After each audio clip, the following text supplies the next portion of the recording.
सभी का स्वागत है और मैं हूं आपके साथ इतिराज। अस्थमा से तो आप सभी परिचित ही होंगे। आजकल बदलते वातावरणीय पॉल्यूशन, खान पान में मिलावट और शुद्धता में कमी के चलते अस्थमा यानी दमे के मरीजों की संख्या में काफी इजाफा हुआ है। अस्थमा के रोगी को सांस फूलने या सांस न आने के दौरे बार बार पड़ते हैं। आइए डॉक्टर चौहान से जानते हैं कितनी खतरनाक है ये बीमारी, क्यों होती है ये बीमारी और अस्थमा को कंट्रोल करने का उपाय क्या है। तो आगे आधे घंटे तक हमारे साथ बने रहिए। तो रोज की तरह आज भी हमारे साथ मौजूद है विश्व प्रसिद्ध आयुर्वेदाचार्य डॉक्टर प्रताप चौहान। डॉक्टर साहब, बहुत बहुत स्वागत है हमारे इस खास कार्यक्रम संजीवनी में। Thank you ji, thank you very much.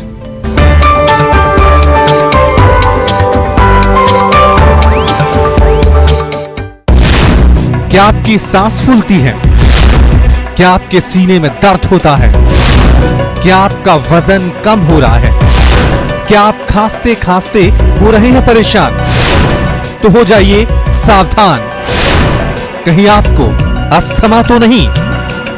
चलिए शो की शुरुआत करते हैं। अस्थमा के रोगी को सांस फूलने या सांस न आने के दौरे बार बार पड़ते हैं और सर्दियों के मौसम में ये अटैक ज्यादा देखने को मिलता है। डॉक्टर साहब, आखिर ऐसा क्यों होता है, क्यों होती है दमा की बीमारी? देखिए, जो जैसे कहा आपने, सर्दी का मौसम है और सर्दी के मौसम में थोड़ा सा ठंड तो होती है। ठंड के साथ साथ जो ड्राइनेस होती है, जो हवा चलती है, आपने देखा होगा होंठ फट जाते हैं, हमारे त्वचा में ड्राइनेस आता है।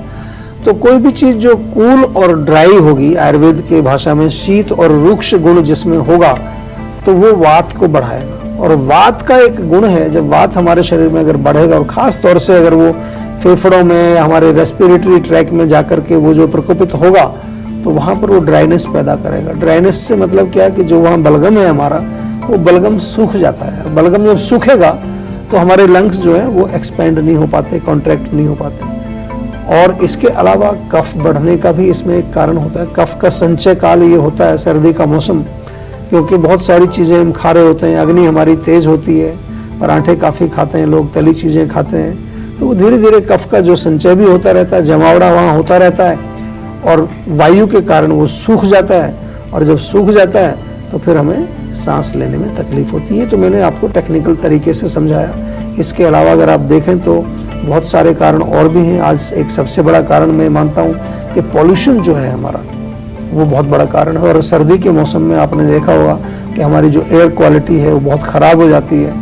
बहुत ज़्यादा दिवाली के बाद और फिर ये पूरा सीज़न जो चलता है, स्मॉग जिसको कहते हैं, वो बहुत छाया रहता है। फिर लोग जो है वो लकड़ी जलाते हैं आग तापने के लिए, या कुछ लोग प्लास्टिक जलाते हैं। कुछ लोग आजकल खेतों में जो अपना राइस का जो होता है, धान की फसल के बाद उसको जलाते हैं। तो इससे पॉल्यूशन भी एक कारण बनता है, क्योंकि सारी जो प्राणवायु जब दूषित होकर के हमारे फेफड़ों में जाती है तो वो भी हमारे फेफड़े को नष्ट करती है और इसमें फिर सांस लेने में तकलीफ होती है। और इसी बीच हमारे साथ एक कॉलर जुड़ रहे हैं, शिवानंद बिहार से। नमस्कार सर जी। जी बताइए। सर, मैं बूट आर्मी से बिलोंग करता हूं, तो बूट पहनता हूं, तो जूते के अंदर मोजे के नीचे जो फ्रंट का एरिया होता है हमारे पैर का, उसमें काफी खुजली पहले हुई। उसके बाद में उसमें दोनों तरफ, एक तरफ बहुत छोटा और एक तरफ काफी विस्तृत एरिया में इचिंग होती है और एक लाल सा दाना पड़ता है, फिर आगे बढ़ जाता है वो। तो इसके लिए मैं काफी डॉक्टरों को भी मिला हूं, लेकिन अभी तक इसमें कोई सुधार नहीं हो पा रहा है। तो क्या करें? देखिए, सिंपल चीज़ है। आपने जो लक्षण बताए हैं, तो क्योंकि आप ज़्यादा वो शूज़ पहनते हैं तो गर्मी वहाँ रहती है, हीट रहती है, और कभी कभार जो है बहुत लंबे समय तक ड्यूटी आपकी रहती है तो हवा नहीं पहुँच पाती, उससे और ज़्यादा गर्मी बढ़ जाती है। तो गर्मी इसका कारण है, पित्त इसका कारण है। थोड़ा सा और डिटेल में समझें तो खून में खराबी होना या खून के अंदर गर्मी होना। तो नीम बहुत अच्छा काम करेगा। नीम के पत्ते सुबह शाम आप सेवन करें, 4-5 पत्ते सुबह, 4-5 शाम को। नीम के पत्तों का पेस्ट बना करके वहाँ लेप भी रात को आप करें, उससे भी फर्क पड़ेगा। गर्म चीज़ें थोड़ा आपको बंद करना पड़ेगा। मिर्ची, मसाले, अचार, खटाई, चाय, कॉफ़ी, बहुत भी ज़्यादा जो कोई भी हीट पैदा करने वाली चीज़ें, इंक्लूडिंग अल्कोहल, स्मोकिंग या नॉनवेज, ये बहुत जो कॉमन है, मिलिट्री आर्मी के लोग जो है इसका सेवन ज़्यादा करते हैं। तो आपको थोड़ा सा इनसे परहेज जरूर करना पड़ेगा, क्योंकि ये बेशक छोटी सी जगह पर है अभी, लेकिन एक संकेत हमें मिल रहा है कि कहीं ना कहीं बॉडी में हमारे कुछ इम्बैलेंस तो चल रहा है। और अगर हम इसको यहीं पर नहीं जो है काउंटर करेंगे, यहीं पर इसको जो है नहीं दबाएंगे, जैसे कि आप आर्मी में रहते हुए लड़ाई करते हैं तो शत्रु जब सामने होता है तो उसको वहीं पर दबाना पड़ता है। अगर उसको थोड़ा ढीला छोड़ दिया तो फिर वो दोबारा बड़ा अटैक करता है आपके ऊपर। तो ऐसी रोगों का भी ये सेम ही मामला है, उनको जहाँ देखे वहीं पर उनको नष्ट कीजिए। अगर हमने उनको थोड़ा सा जो है माफ़ कर दिया, छोड़ दिया, तो फिर वो ज़्यादा शक्ति के साथ जो है अटैक करेंगे और हमें जो है वो पराजित भी करेंगे, हमें जो है अनेक प्रकार के कष्ट वो हमें पहुंचाएंगे। तो संजीवनी में आज हम बात कर रहे हैं अस्थमा रोग के बारे में। डॉक्टर साहब जी, सर्दियों और गर्मियों में अस्थमा अटैक में क्या फर्क होता है? आखिर सर्दियों में खतरनाक क्यों हो जाता है अस्थमा अटैक? देखिए सर्दियों में जैसा मैंने शुरू में बोला आपको, ठंड पड़ती है। नंबर 1, ठंड के कारण जो कफ है हमारी बॉडी के अंदर, कफ थोड़ा सा बढ़ता है, संचय होता है, जमा होता है। ठंड के कारण वायु का मैंने जिक्र किया, वो होता है, उसमें ठंड जब पड़ेगी तो वो ड्राई करेगी उसको। और इसके अलावा जो है हम ये कहें कि जो पोल्यूशन जो है हमारे चारों तरफ, ये एक बहुत बड़ा कारण है। जहाँ के आप गर्मियों में देखें तो क्योंकि हीट है, गर्मी का मौसम है, तो कफ तो पिघलेगा वहाँ पर, वो तो जमेगा नहीं, तो पिघलेगा तो ऐसे ही निकलता रहेगा, वो पतला होकर के बाहर निकलता रहेगा, तो फिर सांस की तकलीफ नहीं होगी। और वहाँ पर ड्राई करने वाली चीज़ भी नहीं है। गर्मियों में तो थोड़ा सा हीट होती है, तो हीट के कारण तो हमारे शरीर में गर्मी बढ़ेगी, तो इवन जो पुराना कुछ जमा है तो वो भी पिघल जाएगा। तो इस प्रकार से सर्दी और गर्मी में अगर हम कंपेयर करें तो जो सर्दी वाला जो अटैक होता है अस्थमा का, वो ज़्यादा खतरनाक होता है, क्योंकि बाहर मौसम भी ठंडा ही है। गर्मी में तो मौसम गर्म है, क्योंकि अस्थमा में जब भी हम कोई चीज़ आपको देते हैं, आपको ख्याल रहे कि उसमें कोई गर्म चीज़ ही आपको देते हैं। तो गर्मी में तो ऐसी ही गर्मी पड़ रही है आपके शरीर में, ऐसी बॉडी में हीट है, पसीना आ रहा है, यहाँ पर पसीना सर्दियों में आपको जो है लाना पड़ेगा, कुछ करना पड़ेगा उसके लिए ताकि पसीना आए। कभी कभार गर्म तेल से मालिश करनी पड़ेगी। तो इसलिए जो है सर्दी का जो थोड़ा सा अस्थमा है वो ज़्यादा खतरनाक हो जाता है, ज़्यादा कठिन होता है एज कम्पेयर टू जो कि गर्मी में होता है। डॉक्टर साहब, हर रोग के कोई ना कोई लक्षण होते हैं जी। ऐसे में अस्थमा बीमारी को कैसे पहचाना जा सकता है? देखिए बड़ा अच्छा प्रश्न आपने किया, क्योंकि कई बार पेशेंट हमारे पास आते हैं और पेशेंट क्या बोलेंगे कि जी मुझे अस्थमा हो गया, तो हम उसको पूछते हैं भाई हो क्या रहा है आपको, कि जी हो तो कुछ खास नहीं रहा, थोड़ी खांसी आ रही है, थोड़ा सांस जो है वो थोड़ा सा प्रॉब्लम कर रहा है। तो वो ज़रूरी नहीं है हम उसको, क्योंकि अस्थमा एक बड़ा भारी भरकम सा नाम है। मॉडर्न मेडिसिन में बेशक ये ठीक है, लेकिन अगर हम आयुर्वेद में उसको दमा रोग जो है वो अगर हम कहें, उसको श्वास रोग अगर हम कहें, तो फिर थोड़ा सा वो मेरे ख्याल से गलत है। तो मैं यही कहना चाहूँगा कि जो रोग आपको जो है जब क्रॉनिक हो जाता है, क्रॉनिक जब हो जाएगा तो वो ज़्यादा आपको हम एक तरह से आइडेंटिफाई कर सकते हैं। तो क्या क्या लक्षण उसमें होंगे अस्थमा में, वो जो थोड़ा मैं समझा दूँ आपको। एक तो जो सांस का तकलीफ है, नॉर्मली इसमें जो हमारे फेफड़े हैं वो एक्सपेंड नहीं होते, कॉन्ट्रैक्ट नहीं होते, तो सांस छोटा छोटा सा सांस आता है, खिंच के सांस आता है, श्वास कष्ट उसको कहते हैं। चेस्ट में पेन भी बहुत लोग बताते हैं। सूखी खांसी कई लोग बताते हैं कि खांसी बहुत ज़्यादा होती है लेकिन बलगम थोड़ा सा ही निकलता है, और बलगम जब बाहर निकल जाता है तो उससे उनको लाभ मिलता है। कभी कभार बलगम वाला दमा भी होता है कि अंदर पूरा कंजेशन है, भरा हुआ है, बहुत ज़्यादा म्यूकस जमा हो गया है, गला भी खराब हो गया, छींकें आती हैं, छींकों के साथ साथ जो है खांसी के साथ काफ़ी बलगम आता है, ठंड लगती है शरीर में। ये तमाम लक्षण जो हैं अगर आपके हैं तो हम कह सकते हैं कि हाँ ये अस्थमा के लक्षण जरूर हैं, और इसको थोड़ा सा जो है ध्यान से आपको समझना इसलिए ज़रूरी है क्योंकि जब भी कोई रोग का लक्षण आपको जो दिखने लगता है तो ये एक कंफर्म्ड है कि पता चल जाता है कि मुझे अभी जो है श्वास रोग हो गया। और श्वास रोग में भी हम आयुर्वेद में भी इस प्रकार से कहते हैं कि अगर आप प्रारंभिक कंडीशन में अगर जितना जल्दी से जल्दी आप आयुर्वेद में आ जाएं उतना अच्छा है। बहुत सारे लोग जो हैं 20 साल 25 साल तक वेट करते हैं, फिर लास्ट में आयुर्वेद में आते हैं, वो बहुत डिले करके आप आते हैं, देरी हो जाती है और उस समय बड़ा मुश्किल होता है कुछ आराम दिलवाना। लेकिन अच्छी बात यह है, आयुर्वेद की शक्ति को हम प्रणाम करते हैं कि ऐसी कंडीशन में जहाँ रोग 20 साल 25 साल पुराना है, वहाँ भी आयुर्वेदिक दवाइयों में इतना दम है, इतनी शक्ति है कि ऐसे पेशेंट्स को भी रिलीफ मिलता है। टाइम लगता है जरूर, लेकिन अगर आप सही प्रॉपर दवाई करें, प्रॉपर जो है खाना पीना आप अपना रखें, प्रॉपर एक्सरसाइज प्राणायाम जो भी आपको हम हिदायत देते हैं, अगर उनको प्रॉपर तरीके से आप फॉलो करेंगे तो डेफिनेटली आराम उसमें आपको मिलता है। अब बात करते हैं आहार की। जो किसी भी बीमारी के लिए सबसे ज्यादा जरूरी होता है। डॉक्टर साहब, अस्थमा जैसी बीमारी में हमें किन चीजों का परहेज करना चाहिए और क्या खाना चाहिए? देखिए, मेनली इसमें परहेज जो होता है, तली चीज़ों का परहेज आपको करना चाहिए। कोई भी तली चीज़, चिकनी चीज़ जिसमें बहुत ऑयल हो, ग्रीजी हो, वो नहीं खाना है। दूसरा जो है, किसी भी तरह का जो है मिल्क प्रोडक्ट अवॉइड कराते हैं इसमें, चाहे वो दही हो, चाहे वो दूध हो, चाहे वो मलाई, मक्खन, कोई भी चीज़ हो इस तरह की। इनफैक्ट इवन जो है इसमें छाछ भी मना करते हैं। दूध भी अगर पीना हो तो हम अक्सर कहते हैं कि उसमें बिना क्रीम वाला दूध आपको लेना चाहिए, क्योंकि ये सारी की सारी चीज़ें जो है म्यूकस फॉर्मिंग होती हैं। इसके अलावा मिठाई भी जो है इसमें परहेज किया कराने के लिए हम बोलते हैं। मिठाई ज़्यादा खाएंगे या गरिष्ठ भोजन ज़्यादा खाएंगे, उससे भी जो है आपके बलगम ज़्यादा बनेगी। तो इन सब चीज़ों का ध्यान रखना है।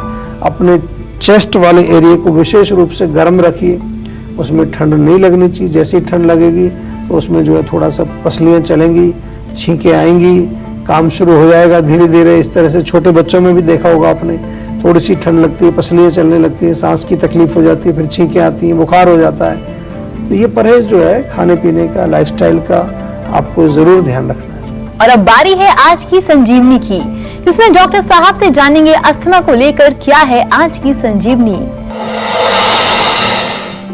डॉक्टर साहब, कौन से वो घरेलू उपाय हैं जिससे अस्थमा को नियंत्रित किया जा सकता है? देखिए, जैसे मैंने कहा कि जो घरेलू उपाय हैं ये इलाज नहीं है, फर्स्ट एड है। जरूर आप प्रयोग करें। सौंठ और हल्दी का चूर्ण एक बना लीजिए, मिक्सचर जो है बराबर मात्रा में। इसमें से आधा चम्मच सुबह, आधा चम्मच शाम को शहद में मिला के चाट लीजिए।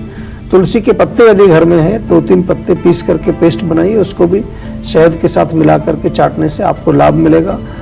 सरसों के तेल को हल्का सा गर्म कर लीजिए, चाहे तो उसमें थोड़ा सा कुछ जो है यूकलिप्टस ऑयल की कुछ बूंदें जो कि थोड़ा सा जो है उसमें गर्माइश ज़्यादा लाएं। उस तेल से मालिश अपने चेस्ट में, पूरा लंग्स के एरिया में अच्छी तरह से मसाज करेंगे, उससे भी आपको लाभ मिलेगा। और इसके साथ साथ हम जैसा बताते हैं कि ताज़ा अदरक का रस निकाल के बराबर मात्रा में उसमें शहद मिला लीजिए आप, तो वो जो एक मिक्सचर बनता है उसको 1-1 चम्मच सुबह शाम लिया जा सकता है। प्लस जो है च्यवनप्राश एक बहुत अच्छा टॉनिक है, जो भी हार्ट के साथ साथ जो लंग्स की जो प्रॉब्लम होती है हमारी, तो उसमें लंग्स के लिए च्यवनप्राश एक बहुत अच्छा टॉनिक है। हार्ट के लिए भी अच्छा टॉनिक है, पूरी बॉडी के लिए ओवरऑल अच्छा टॉनिक है, लेकिन पर्टिकुलरली हार्ट के लिए बहुत अच्छा है। And don't forget the medicine जरूर लेनी है, डॉक्टर से बात करना है, प्रॉपर दवाई लेनी है। केवल ये करने से नहीं होगा आपका। इसलिए मैं बार बार आपको कहता हूँ कि ये जो नुस्खे हैं ये चिकित्सा नहीं है, ये एक प्रकार से आपको जो है आयुर्वेद से जोड़ने का तरीका है। हाँ, डेफिनेटली इससे भी रिलीफ मिलेगा आपको, लेकिन रोग को जड़ से ठीक करना है। रोग के जड़ से ठीक करने के लिए उसके जो कारण है, कारण का निवारण हमें करना ही पड़ेगा। डॉक्टर साहब, आप हमारे दर्शकों को वो सावधानियां भी बता दीजिए जो दमा से बचने के लिए जरूरी है। देखिए, सावधानी इसमें मुख्य रूप से या तो आप ये देखिए कि अगर आपकी इम्यूनिटी कमजोर है तो ठंड में मत जाइए, ठंडी चीज़ें मत खाइए, तली चीज़ें मत खाइए। खास तौर से वो जो मौसम होता है और सीजनल चेंज का जो एक पीरियड होता है, जो हमारे जो अक्टूबर के आसपास आता है, उधर फिर मार्च अप्रैल में जब सीजन बदलता है, तो उसमें विशेष रूप से आपको ध्यान रखना है कि उस समय इवन खाना भी जो है लाइट खाना चाहिए। हमारे यहाँ पर देखा होगा कि उस समय नवरात्रे आते हैं दोनों बार, तो नवरात्रे फास्टिंग का क्या मतलब है कि आप थोड़ा कम खाएंगे तो म्यूकस नहीं बनेगा, बलगम नहीं बनेगा, आम नहीं बनेगा, वो जमा नहीं होगा तो आपको अस्थमा का अटैक नहीं आएगा।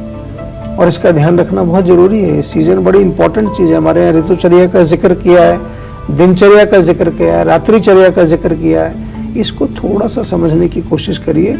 जब आप ये समझ लेंगे और इसके अनुसार अपने बॉडी के रिदम को आप बनाएंगे तो आप स्वस्थ रहेंगे। आज पूरे विश्व में जो है इसको लोग यूज कर रहे हैं। सर्काडियन रिदम का नाम आपने सुना होगा कि circadian rhythm play very important role in our health. तो वो हमारी दिनचर्या, ऋतुचर्या, रात्रिचर्या, उसका पर्पज यही था कि हम अपने रिदम को ना तोड़ें।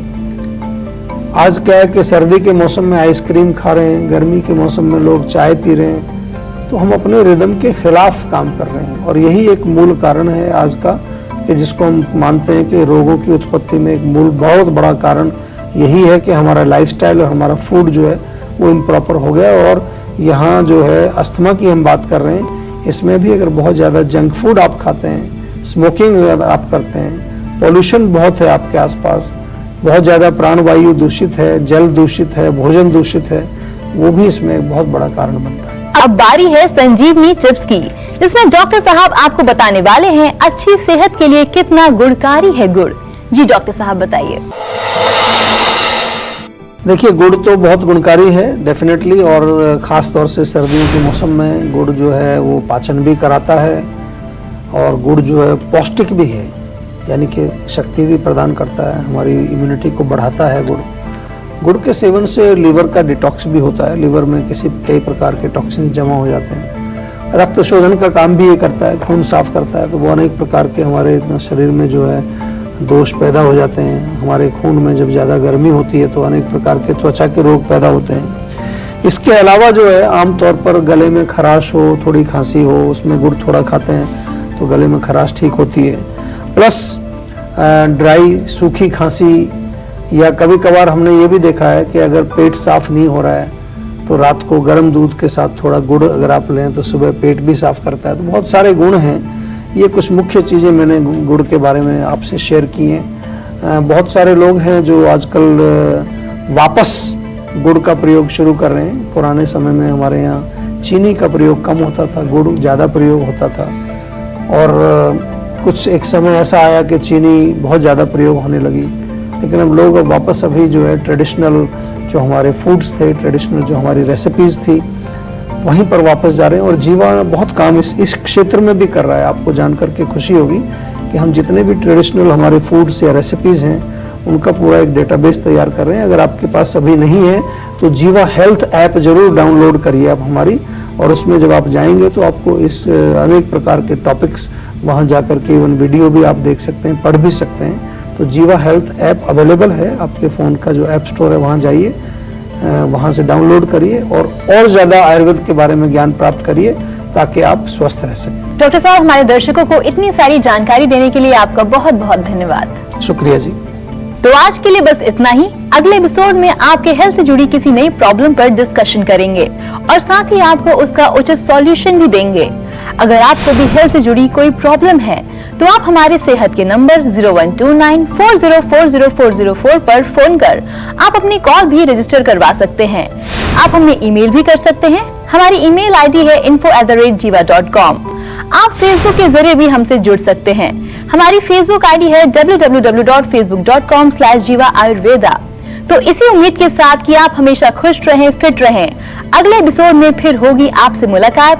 अब मुझे दीजिए इजाजत। नमस्कार।